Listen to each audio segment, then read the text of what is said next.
Nossa última mesa vai ser apresentada por Daniel Flores. Ele é docente do curso de Arquivologia do mestrado profissional em Patrimônio Cultural da Universidade Federal de Santa Maria. É líder do grupo de pesquisa do CNPq, Patrimônio Documental Arquivístico. Líder do grupo de pesquisa do CNPq, o GED, a Gestão Eletrônica de Documentos Arquivísticos, coordenador do Laboratório de Documentos Digitais, LLD, e da Preservação Digital, LPD, CCSH, membro presencial da Câmara Técnica de Documentos Eletrônicos, do CONARC, e é pesquisador CNPq 2, bolsista de produtividade, consultor e pesquisador da temática de documentos digitais, autenticidade, cadeia de custódia e diplomática arquivística. O resto do currículo dele podem ver no Lattes, por favor, que é muito longo. Então, vamos a dar 30 minutos para ele nos falar sobre a gestão de repositórios arquivísticos digitais. Depois verão 30 minutos de debate com nossa convidada, também a professora Virginia Bentes. E depois 30 minutos para perguntas de vocês. Se vocês não quiserem falar, escrevam, por favor, em um papel e passamos para eles, ok? Então, por favor, vamos dar início. Sim? 30 minutos. Obrigado. Muito boa tarde a todos. É um prazer estar aqui. Obrigado pelo convite ao Miguel, a Cariniana e Bict. Eu recebi, na verdade, um presente de cenário maravilhoso, porque no dia de ontem e no dia de hoje foram debatidos temas aqui de repositórios, foram debatidos temas da preservação digital, qual é o escopo da preservação digital, foi debatido digitalização, suscitaram diversas dúvidas, como padrões de metadados. E isso foi legal, porque o que eu vou trazer vem exatamente ao encontro disso. Eu não venho trazer exatamente as respostas, mas eu venho trazer o fruto das nossas pesquisas, do que nós estamos desenvolvendo, algumas respostas temporárias a esses problemas, e, ao mesmo tempo, a gente está trazendo o quê? A gente está trazendo a parte da literatura, parte de requisitos, de implementações e de soluções práticas que nós estamos trabalhando nesse cenário. Tenho que fazer um recorte. Quando eu falo em repositórios arquivísticos digitais, eu estou falando na abordagem de que os repositórios arquivísticos na arquivologia, está difícil essa repetição, mas a ideia é que ela chegou no momento em que nós já abordamos na arquivística os repositórios seguindo o modelo AIS, seguindo uma abordagem sistêmica. Notem, nas nossas duas irmãs, biblioteconomia e museologia, isso não foi assim. Na biblioteconomia, os repositórios chegaram muito antes do modelo AIS. Isso quer dizer que nós temos um entendimento de repositório na biblioteconomia, em algumas vezes repositórios institucionais, que não seguem o modelo AIS, que não implementam uma cadeia de custódia, que não implementam uma cadeia de preservação. Isso também acontece na museologia. Então, é um recorte arquivístico que eu vou fazer, e, para isso, o primeiro momento que eu vou falar é exatamente o modelo AIS. É exatamente o que é esse modelo, o que ele preconizou e o que ele nos trouxe. Mas, antes de entrar de sola no modelo AIS, o tempo é curto, vou fazer que nem o professor Milar, eu vou tentar ir até onde vai. Ao não concluir, os slides estão disponíveis, e aí depois eu tenho o debate para complementar. Tá? 30 minutos, realmente, o tema é bastante complexo. O que eu vou falar antes? Que antes do modelo AIS, nós falávamos em preservação digital e nós tínhamos uma temporalidade. Nós dizíamos que o tempo de preservação de um objeto digital era de 5 a 10 anos. Nós não tínhamos preservação permanente. Nós não tínhamos, então, na arquivologia, o arquivo permanente. Nós tínhamos o arquivo corrente e intermediário de documentos digitais, mas nós tínhamos um vazio. O que nós fazíamos depois que esses documentos institucionais vencessem, de acordo com a tabela de temporalidade, seu prazo corrente e seu prazo intermediário? Cometia duas ilicitudes, tá? Evidentemente configuradas na Lei 8159. Ou eu mantinha esses documentos permanentemente no ambiente de gestão, nos meus CIGADs, nos meus GEDs, ou então o que eu fazia? Eu rompia uma cadeia de custódia, eu tirava esses documentos desses sistemas e fazia o que nós chamávamos de arquivamento digital. Então, eu exportava esses documentos para uma mídia. Era a solução que a gente tinha, era um vazio que nós tínhamos e era o que nós tínhamos que fazer. Até o momento que nós chegamos ao modelo AIS, ao modelo em que nós vamos ter um andamento, que nós vamos ter uma sistemática do ambiente de produção, do ambiente de preservação e do ambiente de acesso. E, principalmente, um andamento, porque isso era muito louco na computação. Como é que nós vamos ter 3 ambientes separados para cuidar dos documentos? Não dá para ter um único sistema que cuide de tudo isso? Não. A computação deu várias respostas para isso. Eu não posso dar o acesso para um usuário de uma matriz digital do documento arquivístico que tem que se manter intacto, autêntico e confiável ao longo do tempo. Porque, computacionalmente, todo o ambiente que uma pessoa chegar na frente dele, ele pode ser invadido, ele pode ser adulterado. Bem, eu já dei o tom do documento arquivístico. O documento arquivístico é esse. É o fonte de prova. É o documento que tem que ser mantido autêntico, inalterado, sem nenhuma corrupção da sua autenticidade. Desse entendimento, nós temos várias outras considerações que eu poderia fazer. Como é que nós fazíamos preservação digital antes do modelo AIS? Já que eu quero entrar no modelo AIS. Nós fazíamos estratégias de preservação digital. Eu migrava documentos, mas eu migrava documentos na mão, como se eu ficasse enxugando gelo. Eu tinha uma gravação Super 8 e eu migrava para uma VHS. Eu tinha uma VHS e eu migrava para um DVD. Eu tinha um DVD e eu migrava para um HD. Olha o foco. O foco é a mídia. Eu estou focado na mídia. Isso ainda não é passado, gente. Isso está acontecendo nas instituições. As instituições precisam fazer preservação digital, mas elas estão focadas, achando que preservação digital é focar numa conversão, migração, emulação, refrescamento, digitalização. Digitalização não é preservação digital. Esse é um equívoco sério. Focar em mídia é um equívoco sério. Nós vamos continuar permanentemente refém daquela mídia. O que nós passamos a ter? Nós passamos a ter a ideia de uma abordagem sistêmica. Eu não digitalizo mais, eu não faço mais essas estratégias para uma nova fragilidade que é aquela mídia. Eu trago isso para um ambiente de preservação. Um ambiente que está focado em pessoas e sistemas, que implementa uma preservação digital. Bem, vou fazer considerações depois em relação a isso nas discussões. Não deveríamos mais realizar a preservação digital em bancos de dados. Essa é uma observação de diversas. Banco de dados é frágil. Banco de dados não é responsível a uma invasão. Banco de dados tem um administrador dele, que é o DBA. O DBA, quem é de TI aqui, sabe que é Deus. Eu sou Deus naquele ambiente computacional. Eu faço o que eu quiser naquele ambiente. Eu adultero o conteúdo. Se tiver trilha de controle de autenticidade, essa trilha também está num banco de dados que eu vou alterar essa trilha.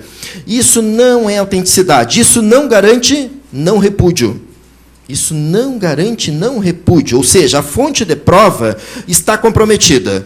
Não preservamos em banco de dados. O modelo AIS preconizou um modelo em que nós não dependemos de banco de dados, nós dependemos de um pacote, uma sistemática de pacotes criada pela LOC, a Biblioteca do Congresso Americano. Essa sistemática de pacotes se chama BAGET.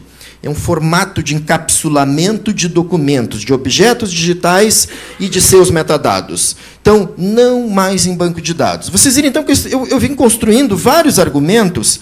Não mais bancos de dados, não mais focar na mídia, não mais focar nas estratégias de preservação offline, porque era enxugar gelo. Eu migrava um cassete, eu migrava um VHS, mas logo adiante eu tinha que fazer tudo isso de novo, porque aquela mídia vai obsolecer em curto prazo, curto ou médio, até o ponto que eu chegasse numa abordagem sistêmica de preservação digital, numa abordagem que contempla e que nos dá a perspectiva de preservação permanente. Não mais aquela temporalidade que eu apresentei ali, de 5 até 10 anos. Bem, esse é o modelo AIS, gente. Ele é um modelo de referência, tem um esquema, um esquema conceitual para a preservação digital, Ele é a ISO internacional 14.721, e ele também foi traduzido no Brasil, a NBR 15472. O modelo AIS no Brasil ele foi traduzido para SAAI, Sistema Aberto de Arquivamento de Informações. Note, essa palavra arquivamento não está restringindo só arquivos. O modelo AIS não é só da arquivologia. O modelo AIS é para ser aplicado na biblioteca, no museu e etc. Ele é da biblioteconomia, da museologia e das outras áreas.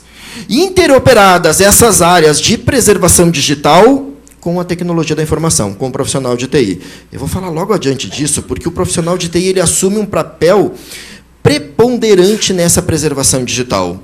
Os repositórios que estavam desenvolvidos tiveram que implementar funcionalidades como o storage service. Não basta ter só o repositório, o ambiente de repositório, porque esse ambiente é do preservador. Eu tenho que ter também o ambiente de storage service, que é uma maneira de dizer que essa custódia ela é compartilhada. O bibliotecário compartilha essa custódia com o profissional de TI. Se o profissional de TI responde juridicamente por esse material, ele tem que ter um papel. Esse papel está explicitado no storage service.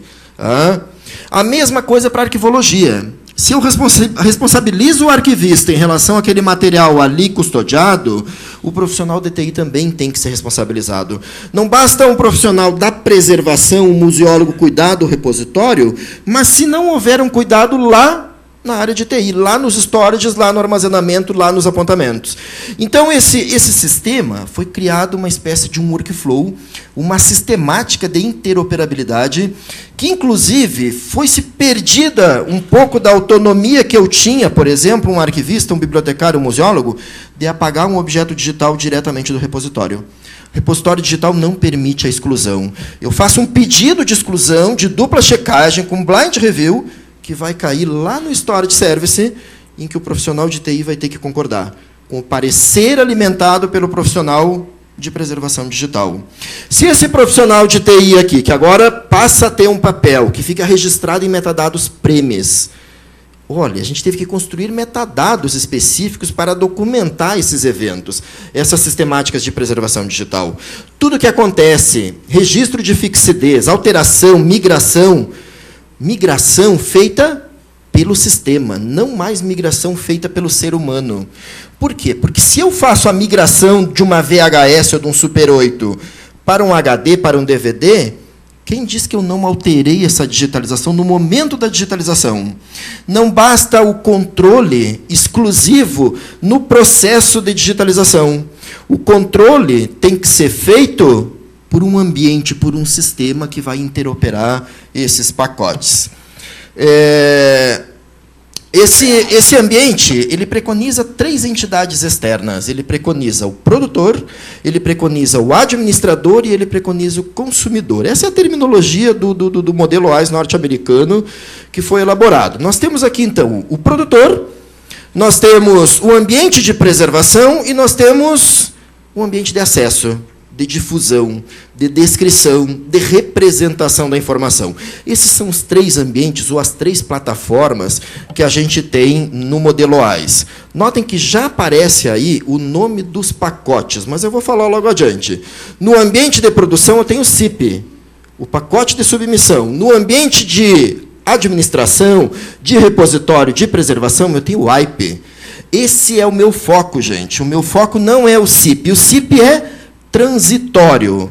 Enquanto eu digitalizo, enquanto eu emito documentos de um ambiente de gestão, de um SEI, de um CIE, de um sistema de administração de pessoal, de um processo de digitalização, de um processo que eu estou reunindo documentos que estão armazenados precariamente no desktop de um computador, eu vou reunir objetos digitais, vou reunir metadados, elaboro um CIP, que vai virar um AIP. O AIP é o foco. O que a Biblioteca do Congresso Americano nos deu com isso é que ali é o foco de preservação digital. Ali é a matriz que eu tenho que me preocupar. E, por último, o DIP, que é onde eu vou disseminar, porque o pesquisador, o usuário, não pode chegar no ambiente de administração.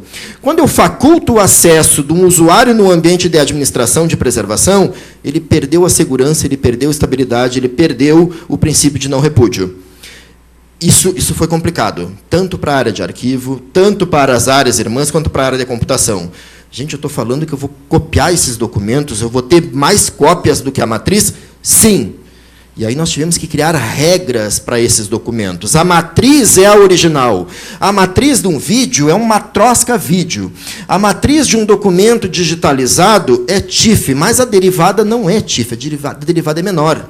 É um JPEG. A derivada do vídeo não é um MKV, não é uma matrosca vídeo. A derivada é um MP4, é menor. A matriz para preservar PDF não é o PDF da Adobe. A matriz que fica no IP é o PDF arquivístico, PDF/A, que é uma ISO internacional. Agora, o acesso que vai lá para a plataforma de acesso, ou no DSpace, ou no ICA-ATOL, ou no Content-DM, vai ser o próprio PDF da Adobe.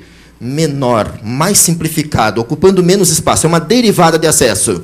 Aquele ambiente de acesso, ele pode ser invadido.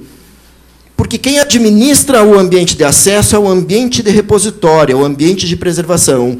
É o preservador. É o preservador, o curador, que vai dar conta dessa administração, e se tiver que repopular, ele vai disparar pacotes novamente para aquele ambiente. Então, olha, o desenho é esse. O produtor aqui à esquerda, que elabora um CIP. Deixa eu ver se eu acerto aqui. Está aqui. Esse é o pacote de elaboração, uma digitalização que vai reunir objetos e metadados e que vai vir por um ambiente de preservação. Olhem como essa imagem do modelo AIS ela é significativa. Eles botaram uma caixa blindada ao redor do ambiente de preservação. O pesquisador não chega aqui.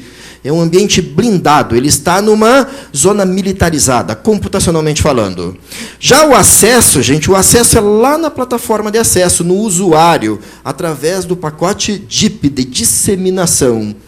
Eu replico documentos menores e com metadados menores. Eu vou chegar nos metadados. Aí é que entra a interoperabilidade de metadados. Não adianta de nada eu disparar um documento arquivístico para uma biblioteca com metadados ISAD-G, mas que não vão ter significância lá naquela biblioteca. Eu vou ter que ter nível de equivalência no modelo conceitual. Olhem, essa sistemática aqui, do ingest ao archive storage, e essa administração, ela pressupõe que daqui a 10 anos, as imagens serão de outro formato. Daqui a 50 anos, os vídeos serão de outro formato. Daqui a 300 anos, as máquinas virtuais não serão mais VMDK, não serão mais OVA, não serão mais VDI. Então, esse sistema vai ter que migrar. Ele vai ter que ser esperto nesse sentido de fazer reingestes desses sistemas. E eu acho que talvez vocês tenham abordado bastante isso quem esteve no workshop hoje de manhã com o Corey, porque o que ele vai fazer? Ele vai, pelo sistema, reingestar e converter e documentar e registrar diplomática forense desses documentos que são convertidos. Então, eu vou ter uma garantia de acesso desses documentos daqui a 1.000, ou 3.000, ou 100.000 anos, através da administração desse repositório. Uma administração que não é o sistema, o software, o programa, uma administração que é de acordo com a norma internacional ISO 16363. Execuibilidade financeira, legado digital, para onde é que vai ser depositado esse acervo, como é que estão os objetos, existe interoperabilidade de padrão entre arquivo, biblioteca e museu, esses requisitos que são fundamentais para esses documentos. Então, aqui estão os pacotes. Pacote de submissão, pacote de arquivamento, que é a nossa matriz, e pacote de disseminação, que eu posso gerar várias vezes. O IKE ele está separado, é intencional. Na norma também ele está separado. O IKE ele não contém objetos digitais dentro. Ele é um pacote referencial. Ele é um pacote que ele é utilizado para eu construir pacotes dinâmicos, pacotes apontados. Pacotes como, por exemplo, eu preciso fazer uma consulta, mas eu preciso manter essa consulta registrada no repositório. Não mantém objetos digitais. Então, ele não é, no sentido conceitual de pacotes da BECT, da Biblioteca do Congresso Americano, ele não é. Ele é um modelo referencial. Bem, vamos, então, para o repositório arquivístico agora. Eu delimitei o escopo. O escopo é de acordo com o modelo AIS. Agora vamos para o RDC-ARC, os repositórios arquivísticos digitais confiáveis. Olhem, já tinha delimitado a questão dos documentos digitais, documentos que precisam ser mantidos autênticos, documentos que não podem ter corrupção, documentos que têm que manter aqueles dois componentes da autenticidade, diplomaticamente falando, identidade e integridade. Identidade é fácil de manter, por metadados. Integridade, não. Integridade, toda vez que eu migrar um documento, eu perco o suporte. Eu fico só com a informação. Rompeu o documento, rompeu fonte de prova, rompeu a autenticidade, porque a ciência que estuda a autenticidade, a diplomática, ele é firme. Só se garante a autenticidade através do estudo do documento e não da informação. A informação tem que ter uma fixidez, um suporte. Esse suporte migra e ele tem que ser documentado, ele tem que documentar a fixidez, ou seja, o registro da autenticidade. Metadados tiveram que ser construídos para isso. O premise, ele tem uma categoria específica no premise, fixity, só para documentar essas alterações e essa documentação de autenticidade do que vai acontecendo. Tá? Então, quando eu falei nesse modelo, olha, eu estou falando desde a gestão, desde a produção, até a preservação e o acesso. Sem ruptura, gente. Sem interromper essa cadeia. Tanto a cadeia de custódia jurídica, de cuidar, de guardar o documento, de tê-lo, e a custódia de preservação, de manutenção, das ênfases do repositório, de migração e etc. Gente, se eu tenho um sistema de gestão que controla a folha de pagamento, que emite portarias, e eu rompo a cadeia de custódia e eu exporto esses documentos numa mídia, quem garante que esse momento que eu exportei eu não adulterei o conteúdo daquela portaria? Qual trilha está cuidando isso? Qual sistema com metadados arquivísticos, de biblioteconomia, de museologia, etc., está documentando? Nenhum. Eles saíram da égide dos sistemas. Ele perdeu o não repúdio, ele perdeu a fonte de prova. Nós já temos pareceres jurídicos, naquele site consultor jurídico, que foi negada a fonte de prova de um e-mail, porque o e-mail não estava numa cadeia de custódia. A pessoa imprimiu o e-mail e apresentou como fonte de prova. Quem diz que na hora da impressão eu não adulterei o conteúdo? Quem diz que na hora de salvar aquele e-mail e assinar digitalmente com token, eu não adulterei na origem? Essa é a questão principal que nós vamos focar, da gestão à preservação sem interrupção, mantendo essa cadeia de custódia. E aí nós vamos ter que ter também, aparece a figura aí da representação da informação em plataformas autênticas. Eu vou ter que ter plataformas que referenciem a autenticidade de um repositório. O Wikaatom faz isso. Já tem outros softwares que estão nesse caminho. Aparece o objeto digital, aparecem os metadados de acordo com a área. Se for arquivo é ISAD, se for biblioteca é o MODES, se for museu é o VRA Core. E aí, logo abaixo, vai haver a autenticação referenciada. 2 campos, uma autenticação do objeto e uma autenticação do pacote. Porque nós não recolhemos e nós não andamos nessa cadeia de custódia sem ser por pacotes. Então, ele tem 2 hashes de autenticidade, 2 códigos de autenticação, que eu vou recuperar lá na plataforma de acesso, lá naquela terceira plataforma, mas que eu vou poder vir no ambiente de preservação com o preservador, ou no arquivo, ou na biblioteca, ou no museu, ou naquele lugar de preservação, com aquele custodiador naquele lugar de memória, naquele aparelho de memória, e eu vou ter acesso àquele repositório que vai me ser facultado. Isso não pode ser colocado na internet. Isso tem que estar naquele ambiente de preservação. Aí é que entra a autenticação referenciada desses ambientes. O Arquivo Nacional publicou recentemente essa nota, gente, do ciclo de vida completo dos documentos em ambientes e plataformas. Olhem como tem a fase de gestão de documentos, enquanto esses documentos estão nas primeiras 2 idades arquivísticas, corrente e intermediária. Posso utilizar um repositório, mas o repositório não administra esses documentos. Quem tem que administrar esses documentos é o SIGAD, é o Sistema de Gestão Arquivística de Documentos Digitais, de acordo com a IARC Brasil, de acordo com o modelo brasileiro.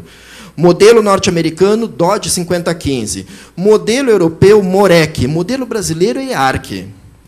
Nós temos um problema. Esse modelo não está tão bem implementado na prática como deveria. Mas esse documento acontece uma alteração da cadeia de custódia quando ele vai para esse ambiente aqui, de preservação e acesso, quando ele se torna permanente.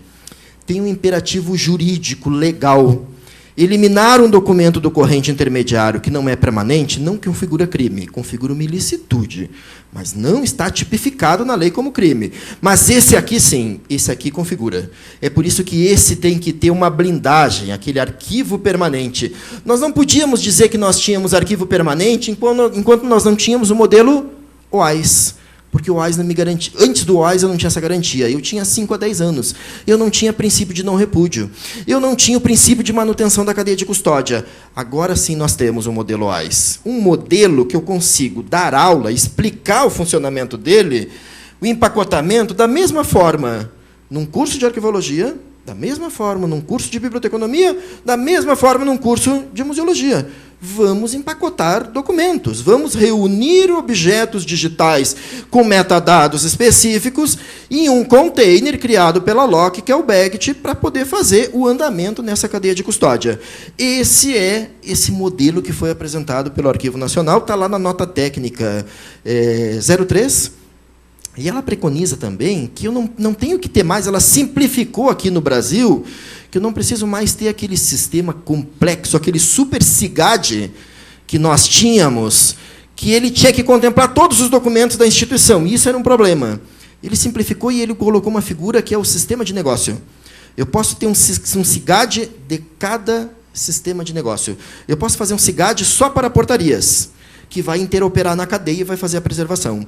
Eu posso fazer um SIGAD só para assessoria de comunicação que produz fotografias. Esse documento, essa fotografia como documento arquivístico, orgânico, autêntico, que tem que ser recolhido, preservado em uma cadeia de custódia e com metadados específicos no ambiente de produção. Esses metadados de produção, a pessoa que vai acionar o obturador, ele tem esses metadados no momento. Por que ele saiu? Quais os metadados? Se tiver metadados técnicos de velocidade do obturador, ele tem tudo. O evento. Esses metadados, no andar da cadeia de custódia, sem isso aí, eles são perdidos. Eles têm que ser feitos 20, 30, 40, 50 anos depois, uma pesquisa que eu vou ter que voltar e tentar recuperar sem manutenção da autenticidade, sem manutenção da confiabilidade. Esse é o princípio da cadeia de custódia. Interferir imediatamente, urgentemente, lá na produção, lá na gênese do documento arquivístico. Então, o que eu fiz? Nós fizemos uma adaptação, gente. Olha o que a gente colocou. Nós colocamos no mesmo modelo do OAIS, da 14.721, aqui no producer, no produtor, o SIGAD, arquivisticamente falando, ou qualquer outro SIGAD, qualquer produção de documentos. Uma dissertação e uma tese não é uma produção de um documento arquivístico? Sim. E tem que ser preservado. E, na tabela, ele é permanente. Eliminar um documento de uma instituição de ensino federal, ou estadual, ou, inclusive, privada, configura crime, porque ele é permanente. Então, ele vai ser produzido nesse SIGAD e arquivado nesse repositório. E esse repositório, que vai dar manutenção de preservação a longo prazo, permanentemente, vai migrar aquelas plantas, vai migrar aquele software, vai converter aquela máquina virtual, vai disparar o acesso numa plataforma de acesso arquivística, ou dialogando com a biblioteconomia e disparando no DSpace. E aí é que nós precisamos da interoperabilidade dos metadados. Nós precisamos fazer a equivalência da ISAD com os metadados utilizados na biblioteca. Se vai ser Dublin Core com seus 15 metadados, que são pobre, definitivamente pobre, nós preferimos sistematicamente que seja MODES e MADES. MODES já está implementado no ICAATO, já tem bibliotecas trabalhando com MODES. MODES para os objetos, os documentos, e MADES de autoridade para esses objetos. MODES e MADES. Isso é funcional nesse nosso ambiente, mas nós precisamos interoperar, nós precisamos dialogar. Nós precisamos dialogar também com museus.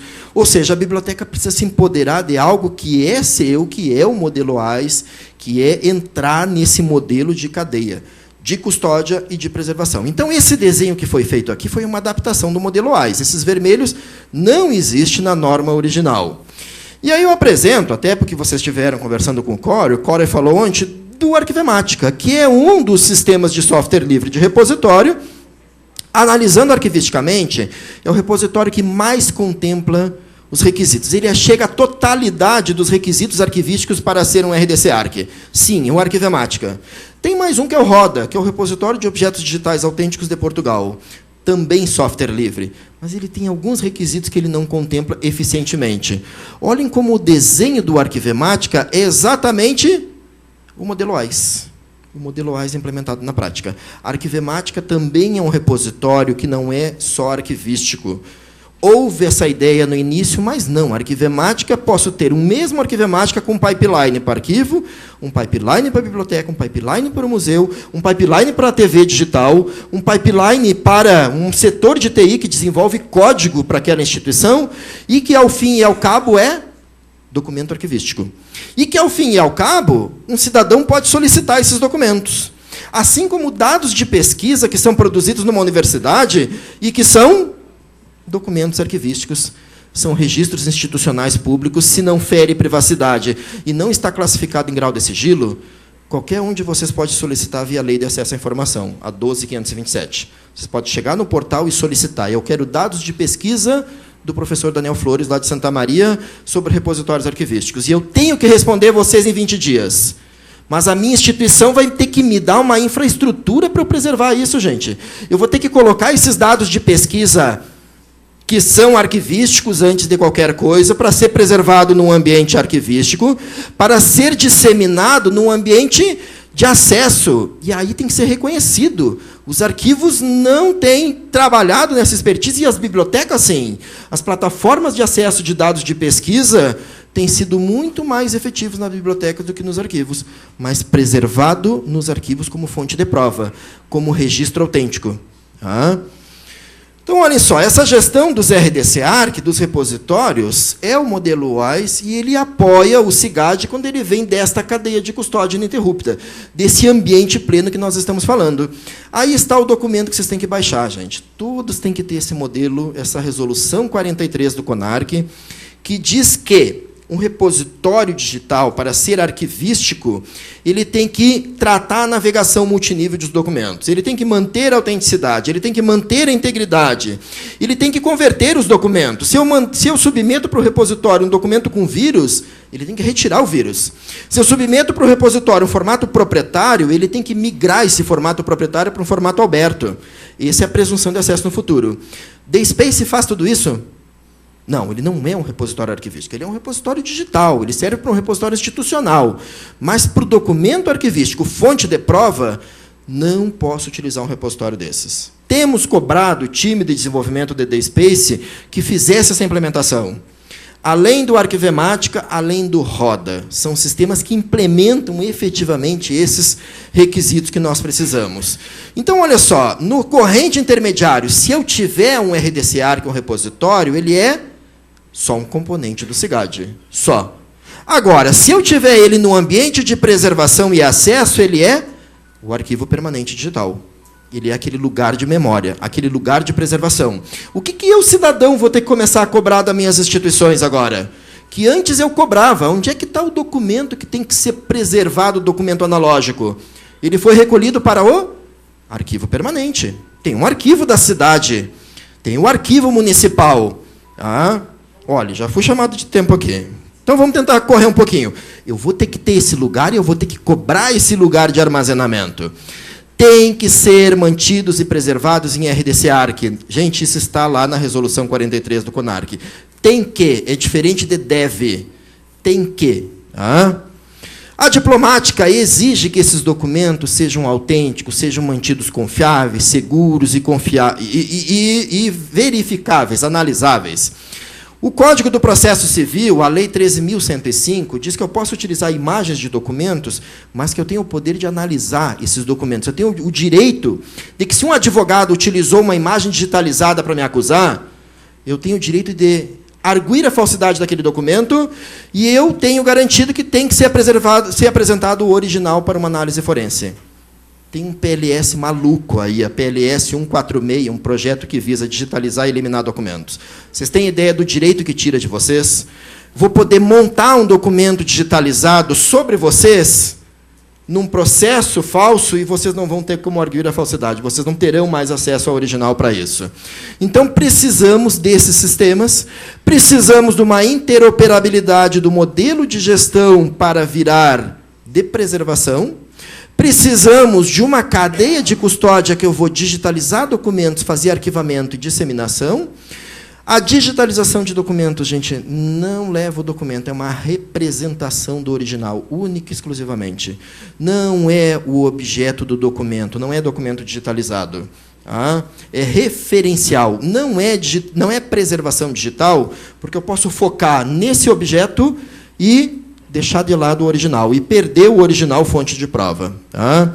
Uma curadoria digital arquivística vai acontecer exatamente nesse repositório, exatamente nesse RDC Arc, nesse ambiente. E aí eu vou falar de interoperabilidade aqui, que é ligar esses modelos, ligar arquivo, biblioteca e museus com esses metadados. Aqui está um estudo que está sendo feito para arquivos, que é o RIC, o Records in Context, onde nós vamos ter todas essas normas arquivísticas interoperadas.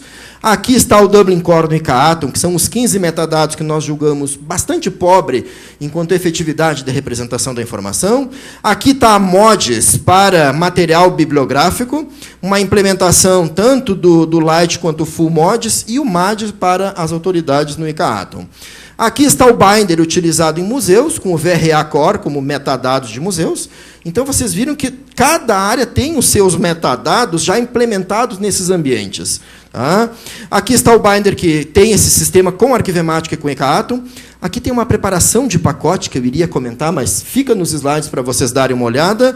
E aqui tem a mesma cadeia de custódia apresentada, produção, preservação e disseminação, plataforma de acesso, com pacote CIP, pacote AIP, pacote DIP. Fechando, então, gente, o que nós precisamos? Nós precisamos discutir a formação. Os nossos profissionais precisam dominar esses elementos, esses requisitos, andamento da cadeia, preparação de pacotes, metadados. Eu vi uma pergunta sobre metadados agora de tarde, que foi ótima. Os metadados estão aí, os metadados já estão em sistemas, nós precisamos interoperar, nós precisamos fazer nível de equivalência para não disparar uma dissertação e tese do arquivo com os 26 elementos da ISAD, ou 28 da NOBRAD, chegar na biblioteca, no DSpace, e não ser funcional. Eu tenho que fazer equivalência porque ele já popula o DSpace, isso já existe. Mas eu tenho que fazer o nível de equivalência, da mesma forma em museus. Eu preciso cuidar também da questão de que eu não preservo mais documentos em bancos de dados, eu não faço mais estratégias de preservação digital na mão, eu não converto mais o documento na mão porque eu altero a confiabilidade, a autenticidade, tem que ser num ambiente autêntico, numa abordagem sistêmica, mas, ao mesmo tempo, as estratégias não morreram, gente. Eu tenho um sistema legado, e eu vi uma pergunta também sobre um hardware que não tinha mais o sistema. Gente, nós temos que virtualizar esses sistemas, nós temos que criar máquinas virtuais. Não tem nenhuma instituição no Brasil que esteja fazendo isso. Os arquivos, bibliotecas e museus terão que ter um MS-DOS virtualizado dentro do seu repositório. As bibliotecas e arquivos de vocês têm, e os museus têm? Nós precisamos de um Windows 95, nós precisamos virtualizar ambientes e ter essas máquinas virtuais prontas para utilizar. Necessitamos implementar o modelo WISE e necessitamos interoperar esses ambientes. Esses são os problemas. Quando eu comecei, eu disse que ia trazer algumas respostas de pesquisa, mas dúvidas também, questões que nós teremos que nos interoperar enquanto área. Desculpe pela corrida, acho que fechei, e obrigado pela oportunidade. Só ficava contato. Aí. Muito obrigado, professor. Ok. Bom, acho muito interessante que o professor acabou de falar. Agora vamos aprofundar um pouquinho mais. Temos conosco a professora Virginia Bentes, da Universidade Federal do Ceará. Ela é bacharel em biblioteconomia pela própria universidade e também doutorado na França, em um nome que não posso pronunciar porque não sei francês. Mestrado em Ciência da Informação pela Universidade Federal de Minas Gerais, é líder de grupo de representação de informação e certificação pela Federal também.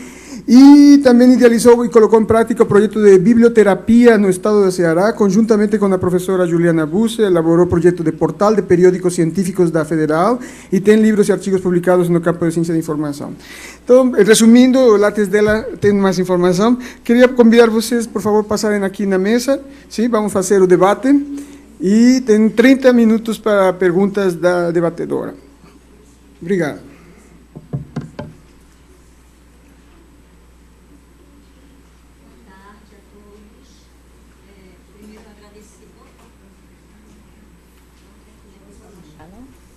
Boa tarde a todos. Primeiro, quero agradecer ao Miguel, né? Ele é muito meu amigo, né?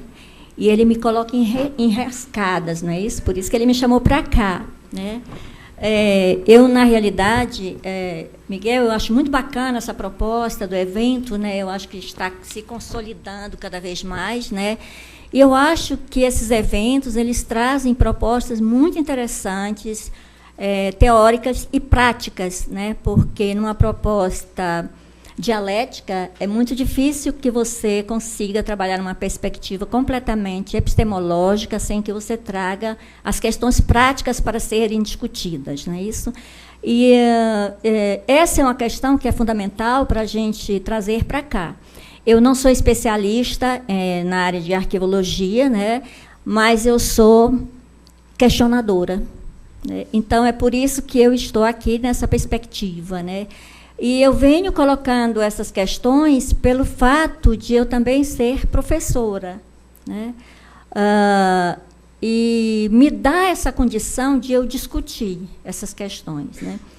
Então, eu acho, professor Daniel, que suas colocações elas são fundamentais numa perspectiva de trazer um olhar reflexivo para a gente pensar nisso. Quando que o OAS apareceu no mundo? Desde 2008. Exatamente. Né? Desde 2008 que nós estamos com o OAS no mundo. E por que esse OAS ainda não está sendo implementado em tantas instituições? O que faz com que diabo de temeração, né, de medo, ou talvez de não dominação desse formato, desse sistema, nas instituições? Por que será? Né? Por que será que a gente tem muita mania de experimentar um monte de coisa, de criar um monte de coisa, quando a gente já tem uma proposta que daria conta, ao meu ponto de vista, dessas questões? Estou colocando isso porque eu não trabalho com arquivos normais, vamos dizer assim, né? Nem com bibliotecas normais. Eu mexo com prontuário de paciente. Aí começa daí a grande discussão, né? A grande dificuldade, né?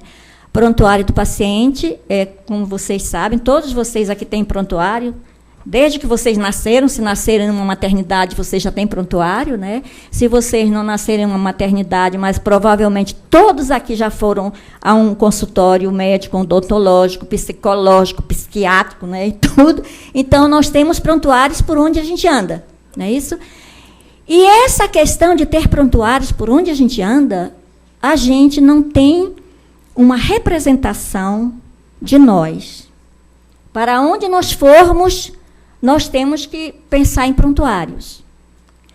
Nessa condição, como a gente não tem um sistema estruturado de prontuário eletrônico no Brasil, eu não posso carregar meu prontuário do meu dentista para levar para o meu psicólogo, porque eu tenho trauma de dentes, não é isso? Então, eu vou no meu psicólogo, eu não posso levar para o cara entender que eu tenho esse problema. E essas questões, elas me incomodam profundamente. Realmente me incomodam profundamente. Então, das discussões com o professor Daniel, a gente pensou em trazer pelo menos 3 aspectos que eu queria, se fosse possível, que você comentasse aqui. Primeiro, a grande importância do OAS para todos os documentos. E eu sou tão atrevida, gente, mas tão atrevida, que eu inventei de publicar um artigo falando de uma proposta de uso do OAS para prontuários do paciente. Né? Prontuário do paciente eu entendo muito, o OAS eu não entendo nada, mas eu inventei. Né?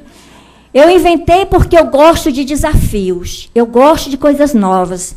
E eu ainda me meti a orientar um doutorado nessa área.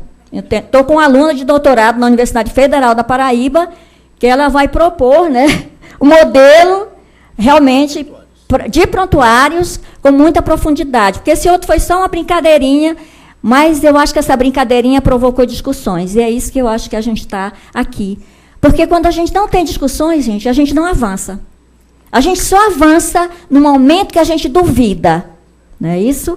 Descartes disse, penso, logo existo. Ele esqueceu de uma coisa, era para ele dizer primeiro, eu existo, por isso que eu penso. Né? Essa foi a grande questão. Ele achou que ele pensava antes de existir, né? Mas ele não era bobo, não. Ele fez com que a gente pensasse no que ele estava dizendo, não é isso? Então, professor Daniel, eu queria que você comentasse um pouco sobre essa questão que eu acho que nós estamos vivendo na sociedade contemporânea do século XXI, que ela tem um resquício, um pezinho no século XX, mas ela ainda tem um pezinho no século XIX, não é isso? Então, assim, eu queria que você comentasse que eu acho que essa grande mudança, ela provoca discussões que nós estamos trazendo para cá, que são discussões na perspectiva organizacional, na perspectiva pessoal e na perspectiva digital.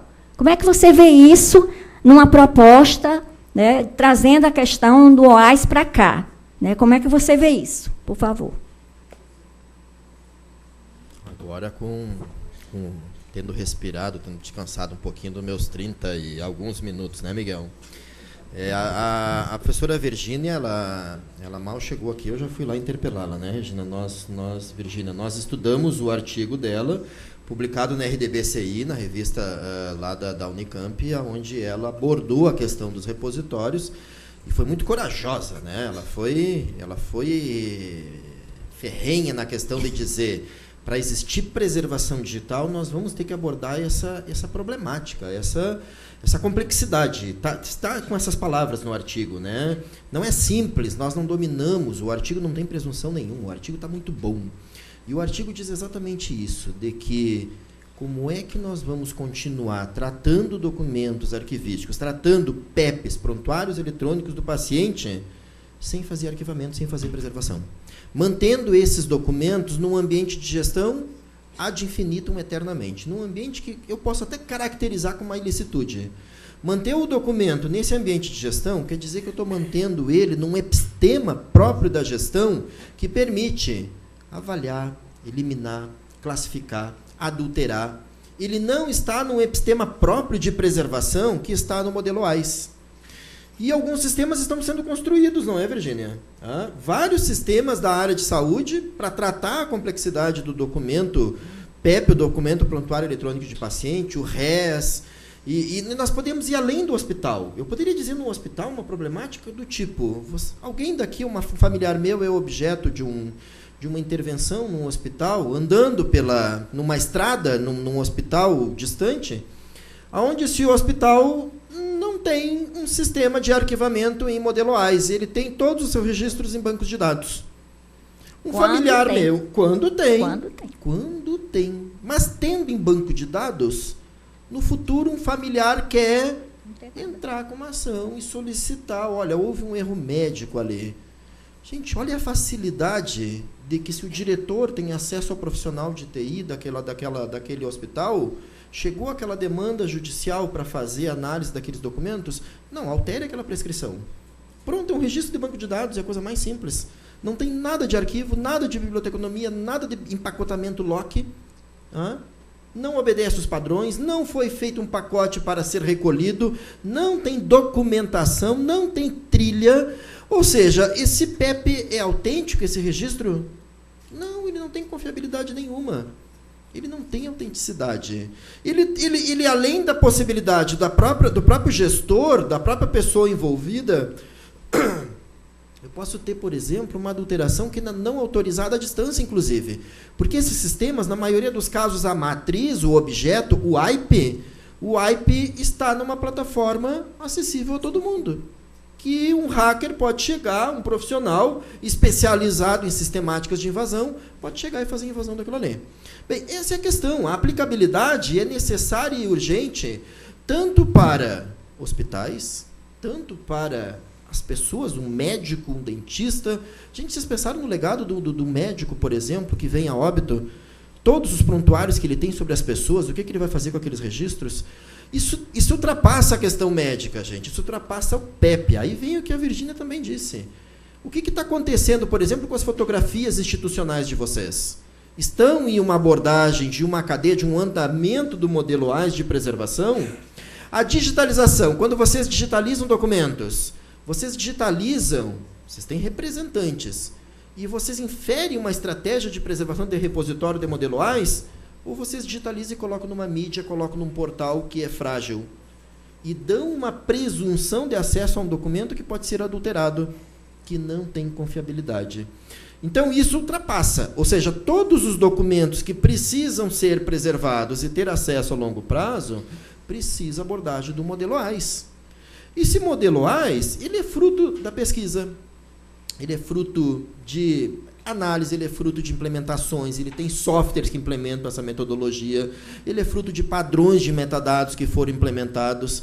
Então, esse é o resultado. O questionamento é por que nós não estamos, todos nós, abordando essa problemática, essa dificuldade? Por que tem gente fazendo preservação digital focado na mídia?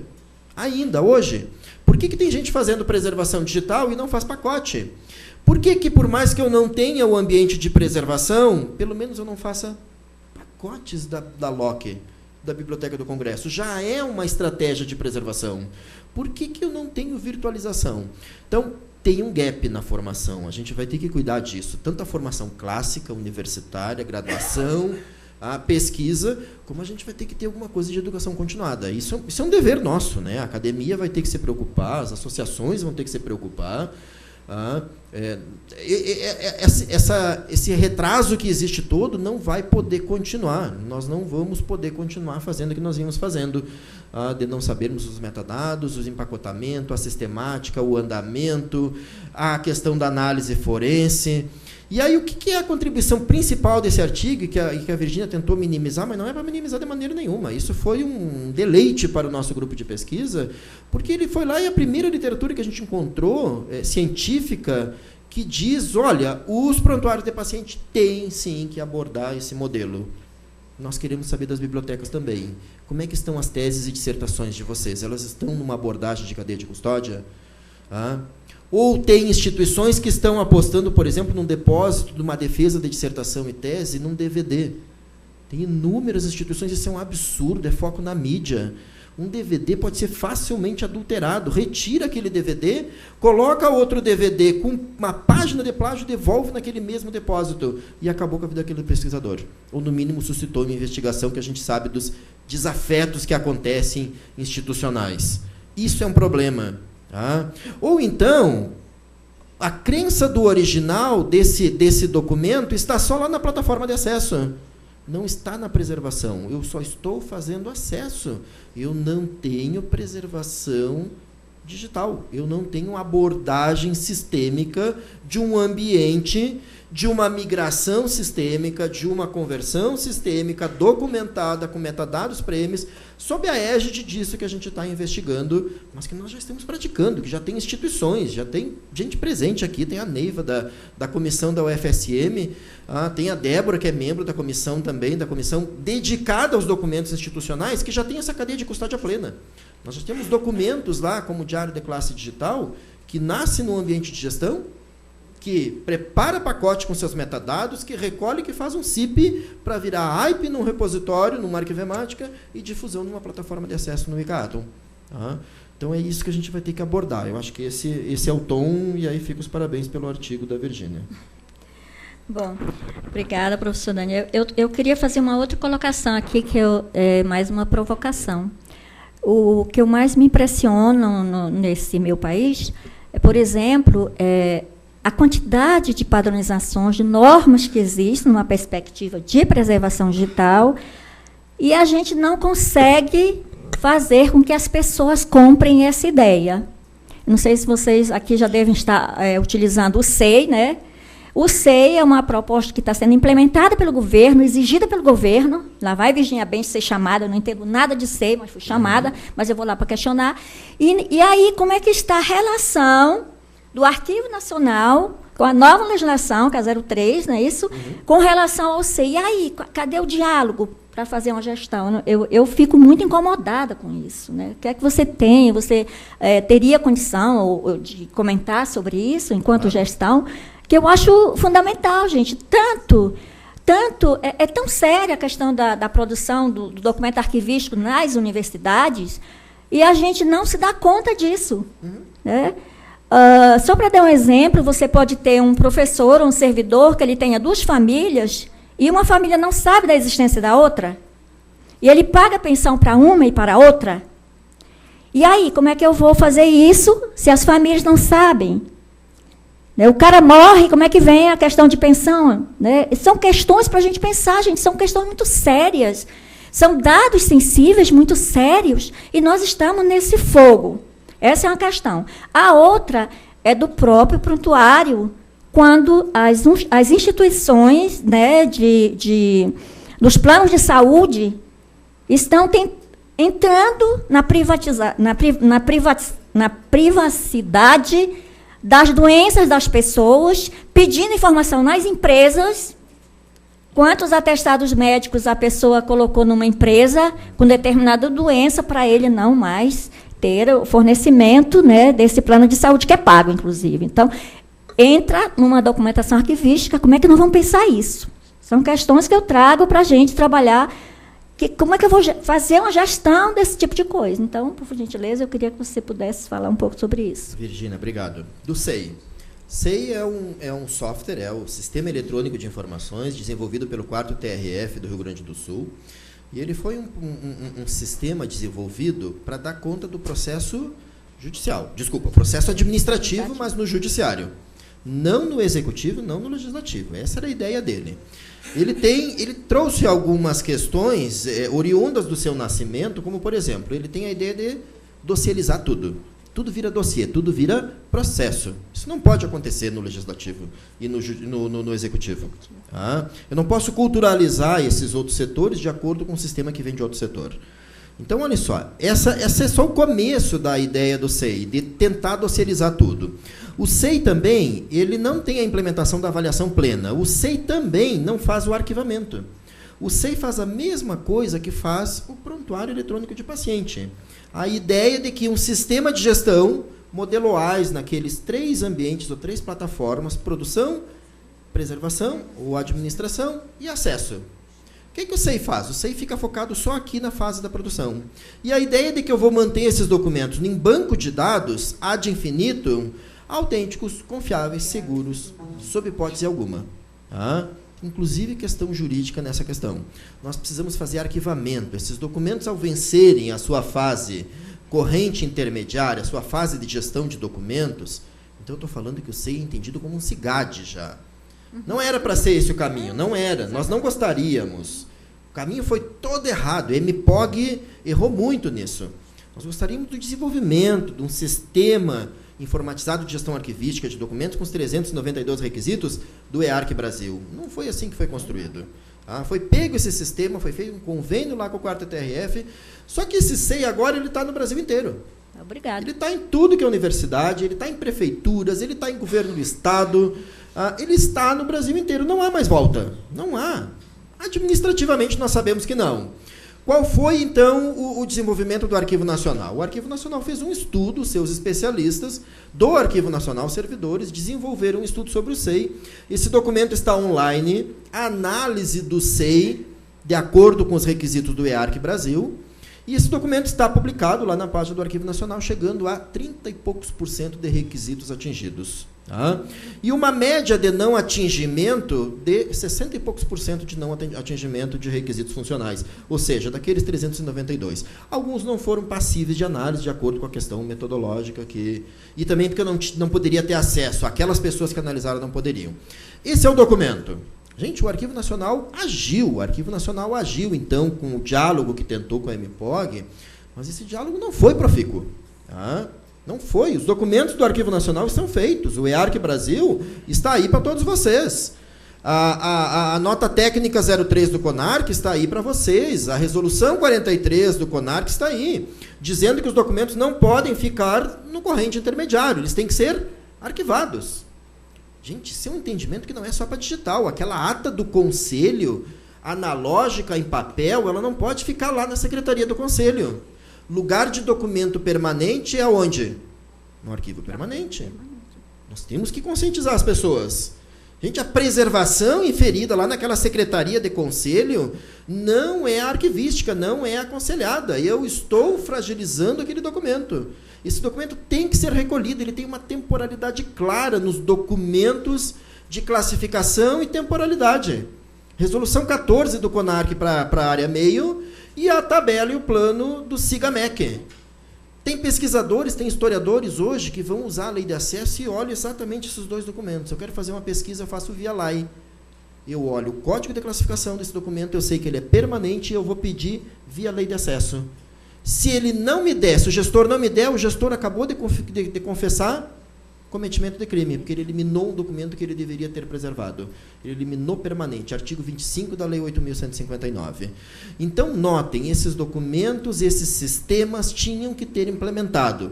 Esse diálogo não é profícuo. Bem, falar de Arquivo Nacional hoje é complicado. O Arquivo Nacional está numa situação fragilizada. Nós estamos com o diretor do Arquivo Nacional, da nossa instituição máxima, instituição arquivística máxima do país, do Executivo, exonerado por questões políticas, por uso político daquele cargo que deveria ter um uso muito diferenciado, porque é um emanador de política e que cuida dessa sistemática nossa de preservação de documentos arquivísticos.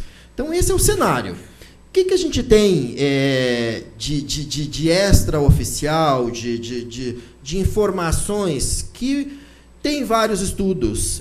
O MPOG tem estudado a questão da implementação dos requisitos do arquivamento. Então, vindo ao encontro do artigo da Virgínia, da questão dos prontuários, de que tem que ter arquivamento. Então, vocês viram que isso que a gente falou vai para todos os documentos arquivísticos. Mas não vai só para todos os documentos arquivísticos, vai para a biblioteca também.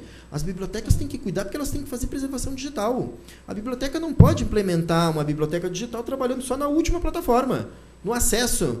Como é que está a preservação digital desses materiais? Vocês estão preservando? Vocês têm uma biblioteca digital, mas vocês têm um repositório de preservação? Ou vocês têm só um repositório institucional que vocês colocam um arquivo com vírus e ele aceita? Ou vocês têm só um repositório institucional que vocês colocam um formato proprietário que daqui 20 anos não será acessível? Esses repositórios têm que ser responsivos, eles têm que ser auditáveis, certificados, eles têm que passar pelo crivo da ISO 14721, que é o modelo AIS, e da ISO 16363, que é a certificação e auditoria. Isso vale para os museus também, gente. Os museus têm que fazer preservação digital. Se vão efetivamente estabelecer que o seu padrão de metadados é o VRA Core, ou se vão migrar para um novo padrão de metadados, se vão largar o Donato. Donato para museu é um equívoco, focado em banco de dados, desculpa. Tá? O desenvolvimento feito pelo MoMA, pelo Museu de Arte Moderna de Nova York, é o caminho, é a abordagem da cadeia de custódia de museus. É o binder que eu apresentei ali para vocês. Tá? Onde tem um ambiente de produção, um ambiente de preservação e um ambiente de acesso, uma plataforma de acesso que vai ser dada para esse ambiente de plataforma de cadeia de custódia. Então, assim, é necessário, nós precisamos abordar, nós precisamos discutir, nós precisamos implementar, nós precisamos investigar isso. Não pode continuar da forma que está, isso definitivamente. Em arquivo, biblioteca e museu, mas que esse ambiente, esse epistema de preservador, interoperado com o profissional de TI também. Porque vocês viram que o profissional de TI ele aparece agora. Ele tem um storage service no ambiente de preservação. Ele não é só o cara que vai ficar fazendo backup para vocês, preservadores. Ele tem um papel agora, ou seja, um workflow que empodera o profissional de TI de analisar efetivamente o fluxo desses documentos e as mídias, e documenta isso tudo em metadados. Virgínia, não sei se eu respondi tudo. Tinha uma segunda ou essa... Vamos discutindo aqui. Tem outra questão também que eu acho interessante para colocar. Vocês sabem que a Sociedade Brasileira de Informática e Saúde, ela que vem trabalhando em cima da perspectiva de criação do prontuário eletrônico do paciente nacional. Não estou falando de prontuário que já existe em instituições privadas, né? A gente sabe que várias instituições privadas têm os prontuários já em formato digital.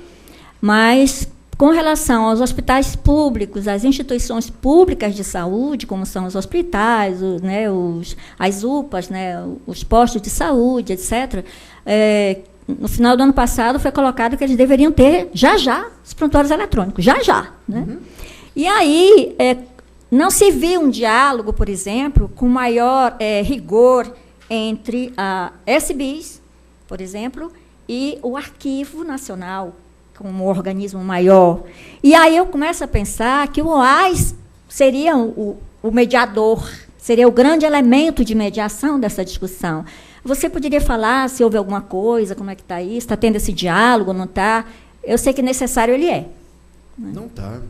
A gente tem dúvidas, a gente tem questionamentos. O José Mauro, acho que estava aqui presente, está ainda? O José Mauro eu vi por aqui. O José Mauro estava aqui da Fiocruz, não, deve ter saído. O José Mauro teve uma reunião com a CTDE, o Vanderlei da CTDE está aqui presente, a gente discutiu, dialogou, essa ausência, né? E aí que a gente precisa abordar. O entendimento que saiu a Câmara Técnica de Arquivos de Saúde do CONARC, o que ela vai fazer? Ela vai empreender uma investigação, um estudo, e aí a gente imagina que vai sair uma publicação nesse sentido. E essa publicação, o pano de fundo, qual vai ser? Modelo AIS, né, gente? Não é só modelo AIS, é preservação digital, é autenticidade, é andamento desses documentos, é identificar quando esses registros são correntes intermediários, estão num ambiente de gestão e o momento que ele tem que ser preservado, ser mantido autêntico e como que ele vai ser acessível, como é que vai chegar até a plataforma de acesso. Esse é o pano de fundo, é isso que está sendo discutido. A gente tem vários questionamentos, eu não concordo sob hipótese nenhuma aquele momento que o CFM definiu temporalidade. Eu fiquei muito bravo com aquilo. Não tem autonomia. Conselhos federais não podem definir temporalidades de documentos. Imagine se cada conselho federal no Brasil começar a definir temporalidade. Passando por cima da instituição arquivística, passando por cima do Arquivo Nacional, passando por cima das CEPADs. Ainda tem isso. Que isso? Isso é uma aberração, sabe? Aquela resolução do CFM é uma verdadeira loucura, o SBIS tem problemas sérios. Então, assim, eu acho que o OAS vai suscitar um diálogo que já foi degradado anteriormente, que já estava degradado, inclusive no analógico. Inclusive, que agora a gente vai ter condições de colocar na mesa. Mas, para isso, tem um cenário que tem que ser resolvido. Tem um cenário que é da instituição arquivística, que é da política arquivística nacional, que é um déficit, do que vai ser emanado enquanto recolhimento, enquanto preservação, enquanto acesso a esses documentos. Bom. Muito obrigado. Vamos abrir agora para as últimas perguntas do dia. A ver, temos duas pessoas aqui. Ali atrás. Ó. Quem quiser...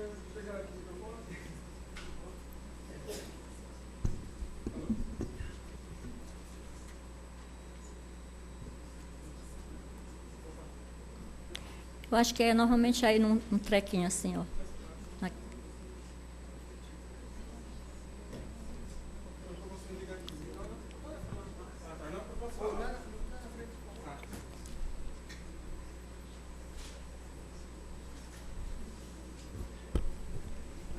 São três questões para a mesa. Primeiro, eu gostaria que o Daniel comentasse um pouco sobre a possibilidade do Arquivemática como serviço em nuvem, numa rede de cooperação entre instituições públicas, se isso é viável no país, levando em consideração todas as normativas que já existem para a aquisição de serviços em nuvem, pelo serviço público e tudo mais, se ele já empreende algum estudo sobre isso. O segundo ponto, eu queria que ele comentasse um pouco sobre a relação entre... É uma discussão um pouco longa, mas eu espero que ele tente ser breve, senão a gente vai...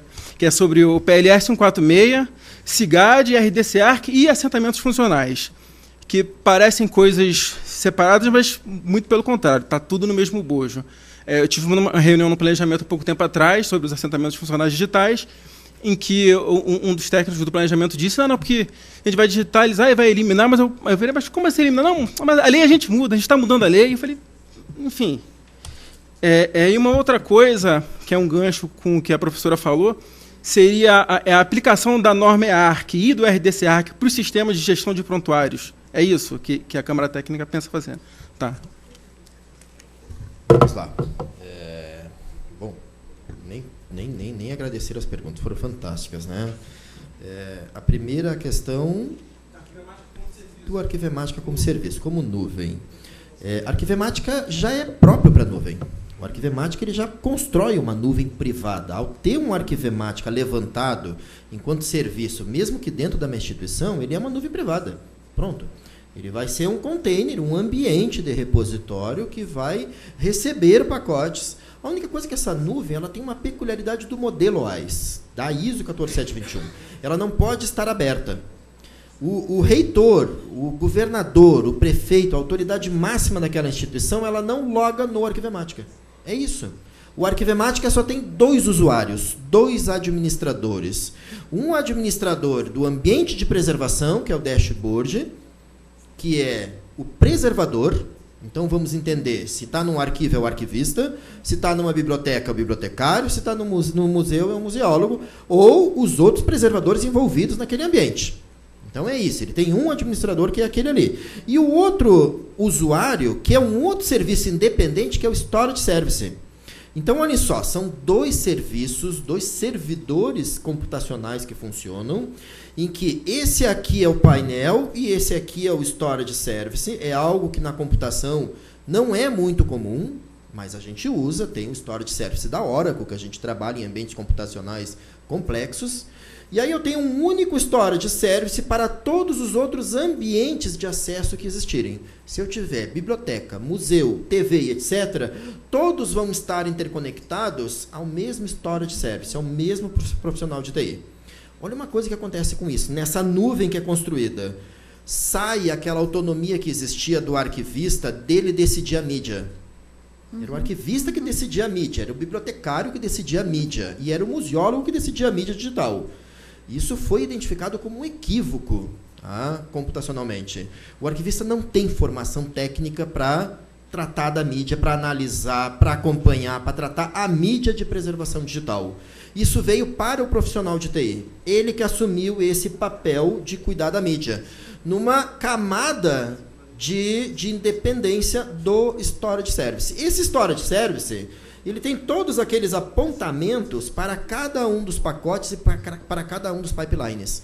Então, como ele é pronto para a nuvem, ele pode ser tanto local no file system, como eu posso contratar um serviço da Amazon. Então, eu vou lá e ele já tem um plugin pronto para apontar para a Amazon. Contratei a Amazon. Qual é o teu usuário e a tua senha? Pronto. Gente, eu estou com biblioteca. Então, eu quero implementar Locks. O plugin do Locks está pronto no Arquivemática. É simplesmente logar no Storage Service e apontar para o meu endereço Locks e para as minhas credenciais Locks, sabendo que nós não podemos utilizar Locks em arquivos, pelo princípio da unicidade do documento arquivístico, da cadeia de custódia, mas sim em bibliotecas, sim em museus. Então está pronto. O Arquivemática tem funcionalidades específicas que foram feitas especificamente para a biblioteca. Eu posso apontar para ele salvar diretamente no DSpace. Isso é funcional também no Storage Service, para ter essa interoperabilidade. Então, isso é pronto. O Arquivemática é nuvem, ele foi feito para nuvem. Essa é a primeira resposta. Segunda resposta é SEI, né? Não, desculpa. A segunda resposta é AFD. Sobre a possibilidade do uso do Arquivemática como nuvem de serviço, como uma rede corporativa, como uma rede. Exato. Não institucionalmente em cada uma. Ou seja, eu ter uma instância arquivemática, por exemplo, nacional, unificada. Corey falou isso ontem. E o Arquivemática é feito também para essa ideia. Eu tanto ter os meus clusters de Arquivemática funcionando num único ambiente computacional. Vamos colocar isso institucionalmente. Um arquivo nacional com seu Arquivemática do Arquivo Nacional e que ele vai aceitar recolhimentos de toda uma rede da Administração Pública Federal, da APF. Então, ele vai disparar possibilidades de recolhimento. E esses setores vão ter que ter esses documentos empacotados, vão ter que aprender Baggett. Olha o que vem pela frente. Nossos setores terão que empacotar Baggett, terão que estudar o que a LOC definiu. Vão ter que reunir documentos e seus objetos digitais. Se documentos arquivísticos vão ter que ter metadados de gestão, que é do EARC Brasil, mas terão que ter equivalências do EARC com a ESAD. Porque os metadados de gestão, por exemplo, um processo administrativo, ele tem metadados que ele indica, por exemplo, toda a trilha do que aconteceu com aquele processo. Quem abriu, quem tramitou, o que aconteceu. Esses metadados são de gestão. Estão lá na página 93 do EARC Brasil. Eles vêm por esse pacote e eles viram IP no ambiente de preservação no Arquivemática. Mas eles não vão para o ECAATO, eles não vão para o usuário. Aí é que entra a equivalência, porque é a equivalência desses metadados desse pacote que vai disparar nos 26 metadados da ISAD-G. Então vai ser interoperado.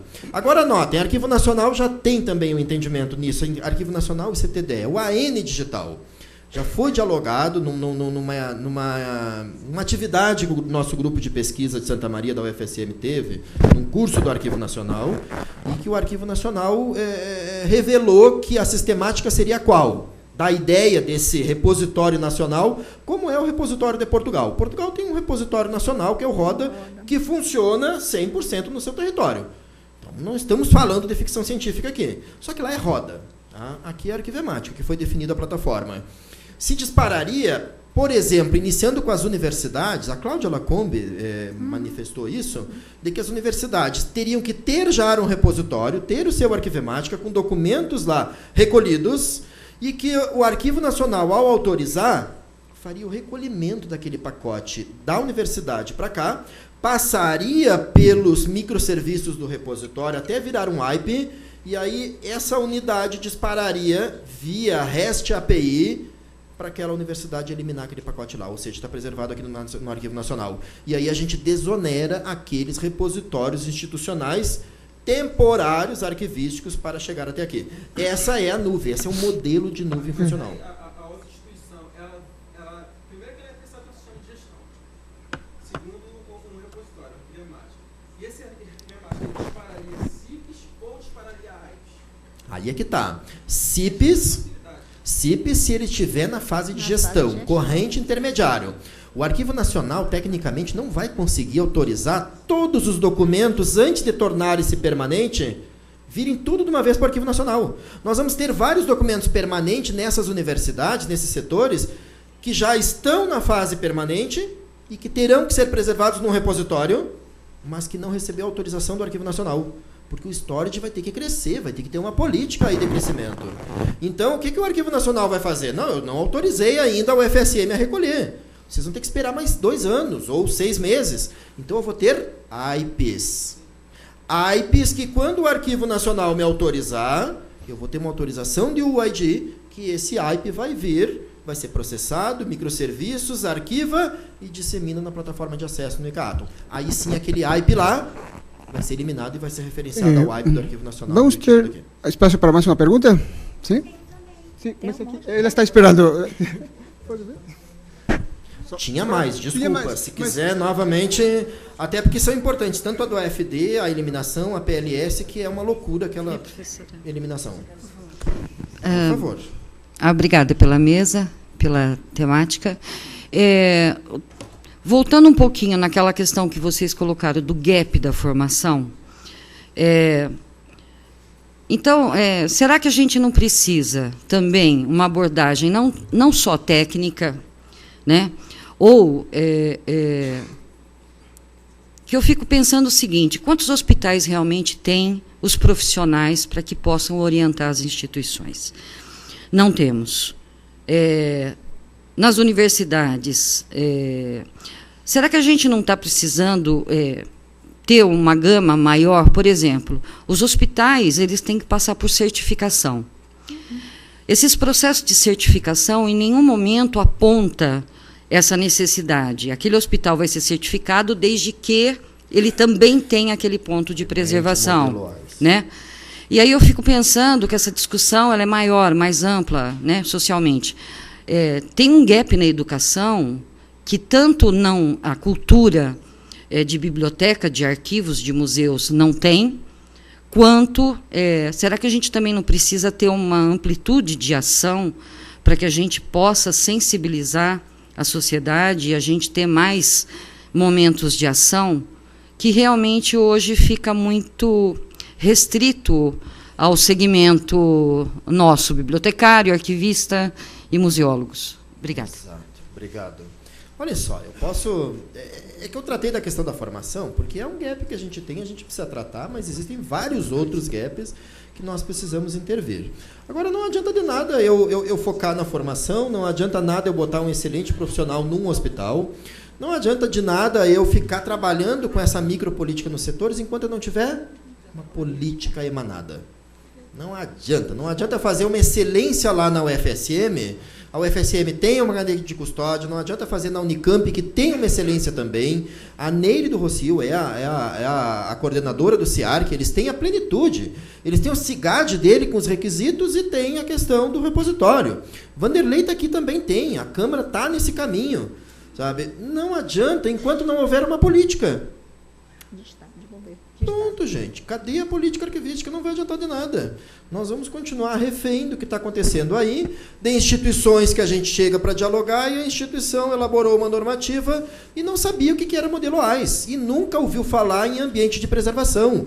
Nunca ouviu falar da diferença de um repositório digital e de um repositório arquivístico digital. E acha que eu posso botar um DSpace num para-documento arquivístico. Ou então vai desenvolver um sistema para fazer preservação que já tem pronto, ou então pagar por algo que é software livre. Esses sistemas são de software livre. Pague-se por aquilo que não existe ainda. Então, esse é o grande problema. A coisa está muito complicada, nós precisamos de uma política emanada, nós precisamos do Arquivo Nacional atuante. O CONARC tem elaborado documentos importantíssimos de liderança. A CTDE do CONARC, a Câmara Técnica de Documentos Eletrônicos, tem uma preponderância fora do comum nisso. Vocês estão com 2 documentos aqui à disposição, livros compartilhados, um do ECAATO, um do Ato e outro do Arquivemática. Mas e quem é que está conhecendo isso? Quantas regulamentações para dissertação e tese que estão saindo agora fresquinha das universidades? E lá no Rio Grande do Sul, uma orientanda minha me alertou disso, que a universidade dela fez para trabalhar com DVD. Agora, quentinha, fresquinha, novinha, sabe? Uma resolução. Então, isso não pode continuar desta forma. Isso tem que parar e nós vamos ter que fazer alguma coisa. Vamos ter que chamar parceiros. É Arquivo Nacional, é IBICT, é Câmara, Senado, instituições de formação, associações profissionais que vão ter que se preocupar com isso. O mercado, gente, tem um mercado gigantesco, mas um mercado honesto. Não um mercado desonesto, selvagem, que quer passar por cima da legislação, que quer pegar algo ilícito e transformar em lícito através de uma legislação comprada, com lobby, e que quer eliminar documentos que não podem ser eliminados. Mas isso não posso responder, que era outra pergunta. Deixa eu só responder um pouquinho para essa questão. Eu acho que, primeiro, nós temos uma questão realmente cultural nesse país. Né? Nós temos, primeiro, uma questão política, que é uma política de Estado, não é de governo, e essa política ela realmente tem que ser emanada, implementada e respeitada. E nós também temos uma política cultural. Né? Se você for... eu vivo num hospital, né? Então eu sei muito bem o que é isso, né? Não tem uma vez que eu vá ao hospital que eu não encontre uma pessoa nova, um profissional novo da área de saúde, que ele não me pergunte se eu sou médica, né? E eu sempre digo que sou, né? Isso virou chavão. Você é médico? Eu digo, sou. E qual é essa especialidade? Eu digo, informação. Eu sou médica de informação. Aí fica bem assustado. Por quê? Porque é uma coisa que é muito closet. É muito closet. E aí eu tenho que entender muito de prontuário, de legislação, para eu poder discutir com eles coisas que eles... mas isso acontece? Eu digo, acontece. Né? Quando você está falando de arquivos, por exemplo, metadados semânticos, você não pode esquecer de uma coisa maior que a CID-10. Ela é maior. Você não pode deixar de ver os elementos de um prontuário. Se eu estou falando de anamnese, se eu estou falando de evolução, se eu estou falando de alta. Né? Eu não posso deixar de ver isso. A CID-10 ela é maior. Então, eu tenho que pensar nisso quando eu estou pensando em arquivo de hospitais, né? Arquivo de saúde. Eu também não posso deixar de olhar as falhas que acontecem, por exemplo, prontuário do paciente, 20 anos da última visita. Né? Prontuário ECA, Estatuto da Criança e do Adolescente, 18 anos. Estatuto do Idoso, 14. Vocês estão entendendo como é o negócio? É mais complicado do que a gente imagina. Complexo. Complicado não, que é fácil de resolver. É complexo. E ainda tem outra questão profissional, por exemplo, eu quero colocar uma disciplina qualquer na área da área de informação para a saúde, eu tenho um projeto pedagógico amarrado pela LDB, que eu preciso de ter todo um processo de reestruturação desse projeto pedagógico para eu poder implementar a disciplina. Então, gente, é muito amarrado. A gente tem dificuldade. Eu sempre estou dizendo que nós todos fomos pegos de calças curtas. As tecnologias são... Não dá mais para você pensar em... Quando você aprende uma coisa, a outra acabou. Temos outra pergunta. O Miguel está com pressa. Não sou É porque fecha aqui, né? Tá bom. Virgínia, é um prazer vê-la. Estou muito contente. E o Daniel também já me conhece. Daniel, primeira vez que você mostrou todo o gráfico, né, da submissão do AI, do CIP, eu fiquei desorientada. Porque eu sou bibliotecária, né, e quando ele falava assim, o DSpace não era validado, não é essa palavra, aí eu ficava mais desorientada ainda. Né? Aí quando ele falava assim, você está trabalhando ilegalmente, aí a gente morria. Falava, ó, pró-reitor, você está trabalhando ilegalmente. Aí a gente procurou alguma coisa. Sou da Federal de Goiás, né? E nós estamos junto com o arquivo, um pouco atrás do arquivo, lá é CIDARC, Heloísa, nós estamos um pouco atrás, mas começamos junto, mas com a implementação desse tal de SIGA, a gente teve que ficar um pouquinho para trás, porque a gente vai trabalhar com as teses no SIGA. E estamos trabalhando com arquivemática. Aí a minha pergunta para você, Daniel, é assim, se a gente faz a primeira parte lá do CIP no DSpace, depois trabalha no AIP com arquivemática, e a saída volta para o DSpace no DIP, a gente vai ficar legal? Perfeitamente. Olha só, eu adorei. O olhar de hoje foi diferente, né? Foi. Cada vez que eu me aproprio daquele conhecimento, daquela referência, ela é tua, ela é da biblioteca. Então, nós vamos ficar legal. E aí tem uma outra coisa. A gente também tem portal de periódicos. Isso. A gente vai fazer a mesma coisa lá? A mesma coisa, assim, porque Esse periódico, para vocês, institucionalmente, ele é um documento arquivístico. Tudo é arquivístico, essa é a minha briga. Só na tua instituição, mas olha só, na tua. Fora ele é um material de referência, ele é um material bibliográfico, ele é de acesso, de reprodução, mas ali ele tem que ser preservado.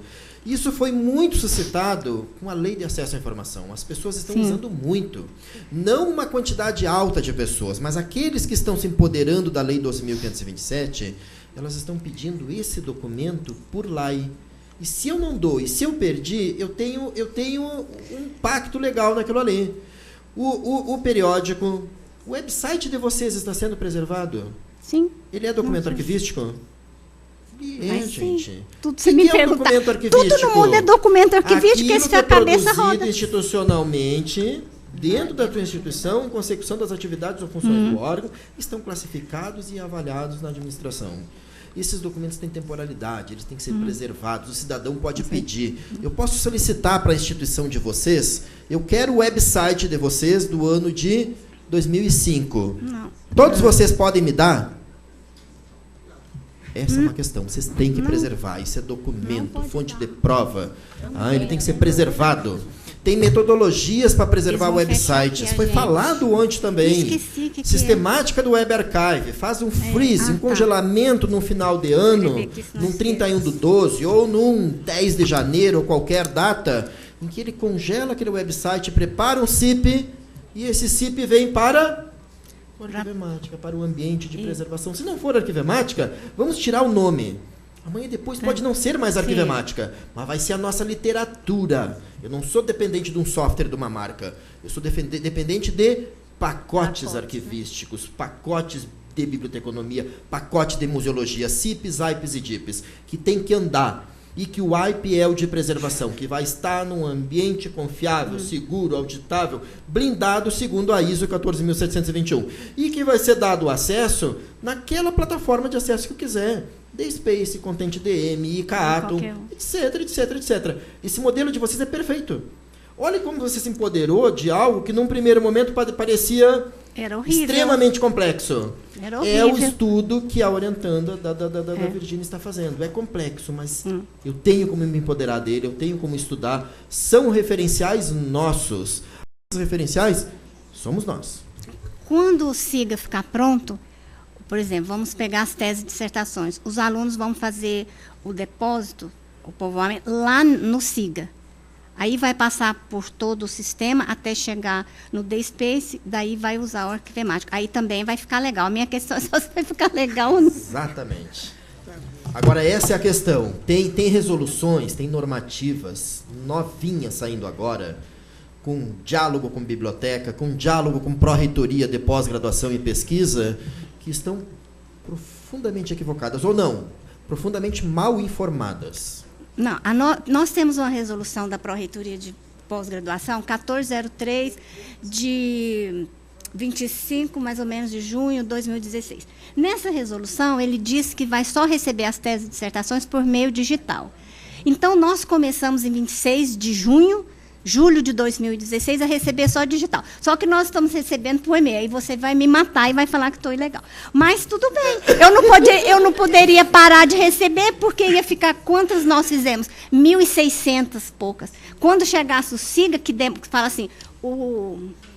Cadê o Jean? Ele está aqui, que é da TI, está lá. Fala assim, vai sair o SIGA tal tempo. Aí não, 3 meses depois, 4 meses, porque demora...